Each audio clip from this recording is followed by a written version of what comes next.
2-4 दिवसामागे समय रैनाने एक video upload केला आणि त्यानंतर संपूर्ण भारत देशात जे लोक स्टँडअप कॉमेडी बघतात त्यांच्यात वेगवेगळ्या चर्चा सुरू आहेत. त्यानंतर बरेच लोक सोशल मीडियावर सुद्धा वेगवेगळ्या बाजू लिहित आहेत आणि त्यामध्ये काही लोक तुलनासुद्धा करत आहेत की कुणाल कामरा भारी की समय रैना भारी की आणखी काही स्टँडअप कॉमेडीमध्ये माफी मागणारा माफीवीर म्हणून समय रैना चांगला की माफी न मागता आपल्या भूमिकेवरती ठाम राहणारा कुणाल कामरा चांगला. अशा पद्धतीच्या ह्या तुलना होत राहतात. ही तुलना आपण देखील बघूच, पण त्यापूर्वी समय रैनाचा हा शो जो आहे त्याविषयी थोडंसं आपण बोलूया. समय रैनाच्या इंडियाज गॉट टॅलेंट शोमध्ये गेल्या वर्षी बिअर बायसेप्स आणि ती अपूर्वा अशा ह्या दोघांच्या म्हणजे दोघांची जी काही वक्तव्य आली त्या व्हिडिओमध्ये ती वक्तव्य आल्याच्या नंतर संपूर्ण भारतातील लोकांनी म्हणजे आपले भारतीय लोक हे अतिशय संस्कारी सुसंस्कृत वगैरे असल्यामुळे त्यांच्या भावना दुखावल्या. आपल्याकडे भावना ह्या अतिशय पटकन दुखावल्या जातात, त्यामुळे लोकांच्या भावना दुखावल्या आणि भावना दुखावल्यानंतर त्यांच्या नावाने बोंबाबोंब सुरू झाली. काही लोकांनी त्यांच्यावरती FIR दाखल केला आणि एकूणच समय रैना आणि टीमची परिस्थिती बोंबाबोंबची होती. त्यांच्या घरावरती मोर्चे काढा, त्यांच्या नावाने बोंबाबोंब करा, त्यांच्यावरती काहीही लिहा, म्हणजे सोशल मीडियावर काहीही लिहिता येऊ शकतं त्या पद्धतीने लोक लिहित होती. त्यानंतर TV माध्यमं जे आहेत त्यांनीसुद्धा जोरजोरात डिबेट केलेल्या होत्या. तर ह्या सगळ्या गोष्टी एका बाजूला घडत होत्या आणि त्यावेळेला समय रैना हा बाहेर देशात त्याचे शो करत होता. त्यावेळी जो काही संघर्ष झाला त्याला करायला लागला, म्हणजे मानसिकरित्या जो काही संघर्ष करावा लागला तो त्यांनी ह्या व्हिडिओमधून मांडलेला आहे. आणि दुसऱ्या बाजूला आता कुणाल कामरा हा सत्ताधारी पक्षांना अंगावर घेण्यावर एक्सपर्ट आहे आणि तो त्याची कॉमेडी जी आहे ती समजण्यासाठी मेंदू देखील त्या लेवलचा लागतो आणि त्याचवेळी तो सत्ताधाऱ्यांच्यावरती वेगवेगळ्या पद्धतीची कॉमेडी करून किंवा उदाहरणार्थ गेल्या वर्षीचीच कॉमेडी ज्यानंतर हॅबिटॅट तुटला, शिवसैनिकांनी फोडला, ती कॉमेडी म्हणजे तो त्या शोमध्ये ठाणे की रिक्षा, चेहरे पे दाढी, आंखों पे चष्मा हाय हाय हे जे काही एकनाथ शिंदेंच्यावरती गाणं रचलेलं होतं. त्यानंतर शिवसैनिकांना आला राग आणि शिवसैनिकांनी स्टुडिओ फोडला. नशिबाने त्यावेळी तो नव्हता, तो शो आधीच होऊन गेलेला होता आणि त्याचा व्हिडिओ जवळपास 2-3 महिन्याने अपलोड झालेला होता. त्यानंतर परत बोंबाबोंब झाली. आपल्या विधान भवनाकडून त्याला नोटीस गेली. त्यानंतर विधान भवनाच्या समोर तो हजर झाला आणि हजर झाल्यानंतर त्याला काही प्रश्न विचारले. हे जे काही तुम्ही केलं ह्यात तुम्हाला काही चुकीचं वाटतं का किंवा ह्याचा काही पस्तावा आहे का? जर तुम्ही ह्या सगळ्या प्रकरणाबद्दल सॉरी म्हणाला तर आम्ही सहानुभूतीपूर्वक असा तुमच्याबद्दल विचार करू, असं कुणाल कामरा म्हणायला लागला. तर कुणाल कामराला विचारण्यात आलं की तुम्ही जर माफी मागणार असाल तर आम्ही तुमच्याबद्दल सहानुभूतीपूर्वक विचार करू, असं आपलं सरकार त्याला विचारलं. तर हा गडी म्हणला मी काही सॉरी म्हणणार नाही. का सॉरी म्हणणार नाही? तर सगळ्यात महत्त्वाचं काय, मी जर सॉरी म्हटलो तर बाकीच्या कलाकारांच्या जे काही कॉमेडी करत असतात त्या लोकांच्या आर्टवरती किंवा त्यांच्या कलाकारीवरती काहीतरी परिणाम होईल, अनिष्ट परिणाम होईल आणि हा एक पायंडा पडेल वाईट पद्धतीनं की हा कुणाल कामरा एवढा मोठा गडी ह्याने जर सॉरी म्हटलं तर आपण का सॉरी म्हणू नये आणि हा पायंडा पडणं हे चुकीचं आहे, असं त्याचं म्हणणं झालं कुणाल कामराचं. आणि जे एका अर्थाने मला तरी योग्य वाटतं. त्यामुळे त्यानं अजिबात सॉरी म्हटलं नाही. जे काय जो होगा सो देखा जाएगा असं म्हणत त्यानं त्याचा स्टँड हा भक्कम ठेवला. हा कुणाल कामराचा विषय झाला. आता समय रैनाचा विषय. समय रैनानं मागितली मुंबई पोलीसची माफी. ते म्हटलं की तू माफी मागणार का? मग ह्यानं माफी मागून रिकामं झाला इंडियाज गॉट टॅलेंटच्या बाबतीत. आता जर समय रैना आणि कुणाल कामरा ह्यांची जर तुलना करायची झाली तर समय रैना आणि कुणाल कामराचा विषय जर बघायला गेला तर ह्यांचे कॉमेडी ह्या वेगवेगळ्या प्रकारचे आहेत. जो कुणाल कामरा आहे, कुणाल कामराची कॉमेडी जी आहे ती वेगळ्या लेवलचे आहे. कुणाल कामरा काय करतो की तो सत्ताधाऱ्यांना अंगावरती घेतो. त्याचा इतिहास भूगोल चांगला आहे. त्याचे जे थॉट आहेत ते क्लिअर आहेत, त्याला कळतं आणि त्यामुळं तो काही त्यामध्ये हे करत नाहीत. त्याच्या बुद्धीची लेवल ही वेगळी आहे. आणि दुसऱ्या बाजूला समय रैनाची कॉमेडी ही वेगळ्या लेवलची आहे. त्यामध्ये काही राजकीय किंवा सामाजिक अशी काही भानगडी नसतात. आणि मुळात आपण लोकांनी तरी ह्या सगळ्या विनोदाच्या भानगडीमध्ये सामाजिक राजकीय का शोधत बसायचं असं देखील आपल्याला वाटायला हवं की एका विनोदाकडे विनोद म्हणून बघायला हवं. त्याच्याकडे सामाजिक राजकीय म्हणून फारसं बघण्यात किंवा त्या विषयावरती समयाने कुणालची तुलना करण्यात काही पॉईंट नाही. मुळात आपले लोक, भारतीय जनता ही अत्यंत बेकारसूट आहे. अत्यंत बेकारसूट म्हणण्याचं म्हणजे संपूर्ण भारतीय म्हणत नाही, पण कॉमन एक जर बघितलं तर जिथं नरेंद्र दाभोळकर हा माणूस काय सांगत होता, तुम्हाला काही वाईट सांगत होता का? भोंदू बाबाच्या नादाला लागू नका. तर त्याला धर्माचा अँगल देऊन त्याला बदनाम केलं गेलं त्या बिचाऱ्याला. आणि दाभोळकरांची हत्या करणारा हा समाज आहे. आणि ह्याच्या वरचा कळस जर तुम्हाला सांगायचा झाला तर प्लॅनचेट करून नरेंद्र दाभोळकरांचे आरोपी शोधण्याचा प्रयत्न ह्या थर्ड क्लास महाराष्ट्र पोलिसांनी केला होता.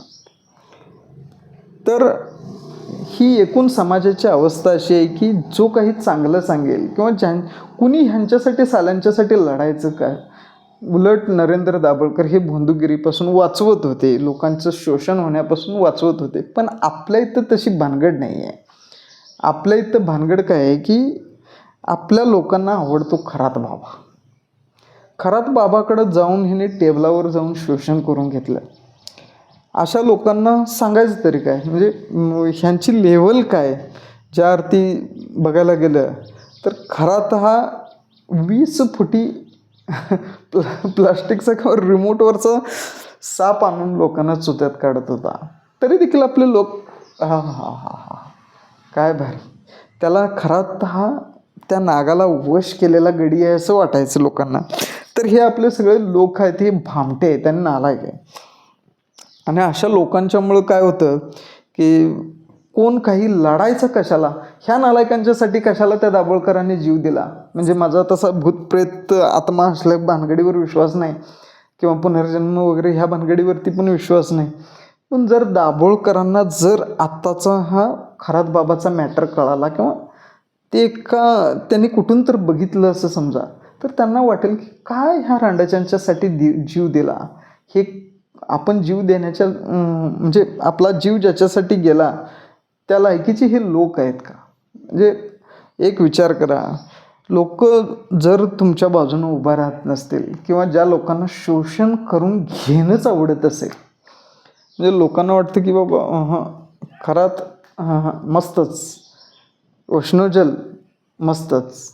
आणि हे म्हणजे अगदी ही गोरगरीब नव्हते बरं का. हे जे खरातकडे कोण गेले ते हे बऱ्यापैकी स्थिरस्थावर असणारे जाऊनच त्याच्या टेबलवरती बसले, म्हणजे शोषण करून घेतलं. तर हे असे लोक शोषणाला बळी पडत असतात. आणि एकूणच भोंदू बाबांचा काळ आहे. आणि दुसऱ्या बाजूला समय रैना काय म्हणतो की माफी मागून विषय कट केलेला बरा, डोक्याला झंझट नाही. म्हणजे माफी मागणे म्हणजे काय, तर समय रैनानं त्या व्हिडिओमध्ये स्पष्ट सांगितलं की मी जो काही आहे किंवा मी काही विचार करतो त्याच्या काही पट गांडू व्हर्जन मी सोशल मीडियावरती दाखवलेलं आहे माझं. आणि तो स्पष्टपणे सांगतो की मी गांडूपणा करतो आणि गांडूपणा करूनच आपण माफी मागितलेली आहे. आणि ह्यातून सॉर्ट आऊट झालं सगळा तो मॅटर. तर अशा भानगडीत समय रैना कुठं चुकला का, तर नाही चुकला. असं एका समयच्या बाजूनं बघितलं तर आपल्याला वाटतं की बाबा समय रैना हा काही फार हलकटपणा केला नाही. म्हणजे जे त्यानं गांडूपणा केला तो बरोबरच आहे, सटकला त्यातून. तो एकदाची मुक्ती मिळवली ह्या पोलिसी चौकशी किंवा ह्या काही भानगडीतून तो बाजूला झाला. तर हा काळच असा आहे की ह्यामध्ये गांडू आणि भोंदू लोकांचा हा काळ आहे. यामध्ये लोकांना सत्य ऐकायची सवय नाही, सत्य स्वीकारायची सवय नाही. त्यामुळे ह्या लोकांच्यामध्ये हा एवढा मोठा जो काही जनसमुदाय आहे, भारत देश आहे, ह्या लोकांची जर मनोवृत्ती नसेल, ह्या लोकांना जर कुणीतरी काहीही सांगून, विस्फोटाचा नाग सांगून किंवा आपलं चिंचाच्या बिया अशा आपल्याला कुठेही मिळतात, त्या ह्या गडानं खरातनं लाखाला विकल्यात. त्याच्यावरती ह्या आपल्या महाराष्ट्रातल्या म्हणा किंवा त्याचे जे काही गिराईक होते ते इतके चुत्यालवड्याचे होते की त्या लोकांना त्यावरती विश्वास बसला. पण ह्या लोकांच्यासाठी जर कोणी चांगलं सांगत असेल, शोषणाविरुद्ध आवाज उठवत असेल, तो भलेही स्टँडअप कॉमेडियन का असेना, तर लोक त्याच्या बाजूने उभा राहणार नाहीत, हे साले सरकारची चाटणार. मग अशा काळात ह्या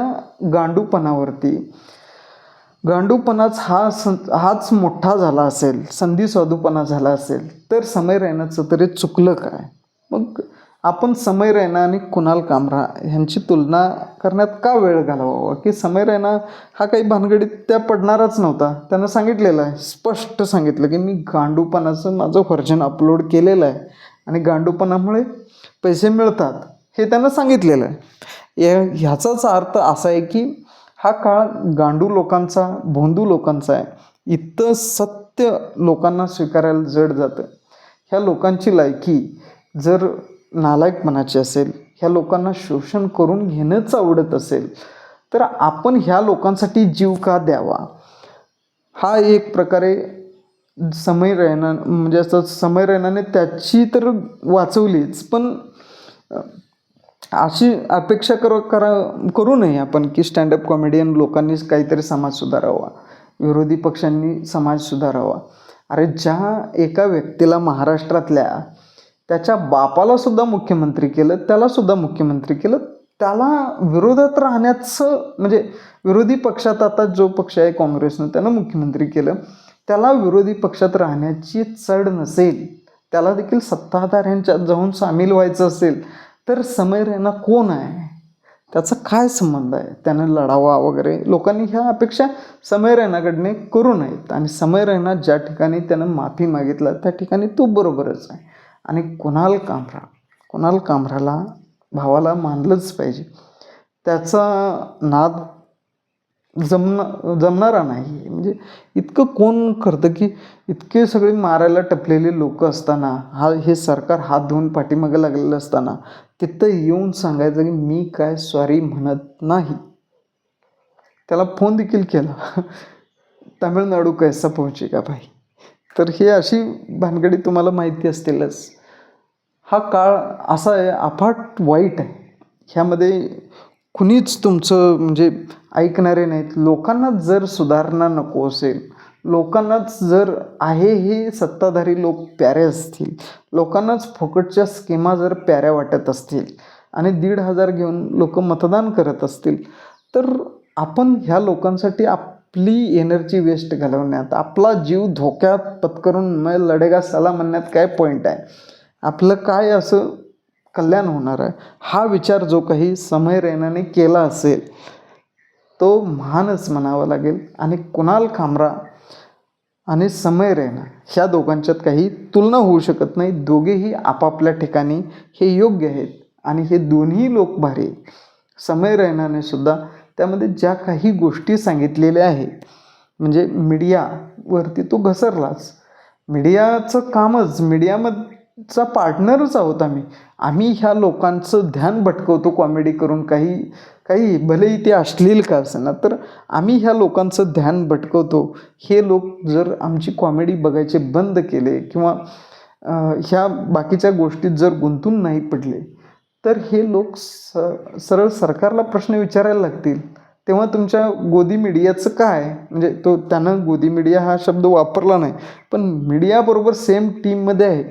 त्याचा टीकेचा स्वर होता. तो फार जरी असं सरकारविरोधी नसला तरी देखील त्यातून तो बिटवीन द लाईन्स किंवा बॅकग्राऊंडला त्यांनी टीकाच केलेली आहे, हे देखील लक्षात घेतलं पाहिजे. त्यामुळे समय रैना आणि कुणाल कामरा ह्यांच्या काही तुलना करण्यात काही पॉईंट नाही. दोघेही आपापल्या ठिकाणी लिजंड आहेत आणि त्यांची तुलना करण्यात किंवा त्यांच्याकडून वेगवेगळ्या अपेक्षा समयकडून करण्यात आपल्या लोकांचं महत्त्वाचं म्हणजे आपल्या लोकांनी करू नये अशा अपेक्षा. ते लोक दोन्ही चांगले आहेत, त्यांच्या त्यांच्या ठिकाणी ते महान आहेत, धन्य आहेत. आणि आपले जे लोक आहेत हे बुरसटलेले लोक आहेत. ह्या लोकांच्यासाठी आपण जीव घालवण्यात पॉईंट नाही. लोकांनी शांततेनं राहावे, लोकांना शहाणं करण्याच्या भानगडीत पडू नये.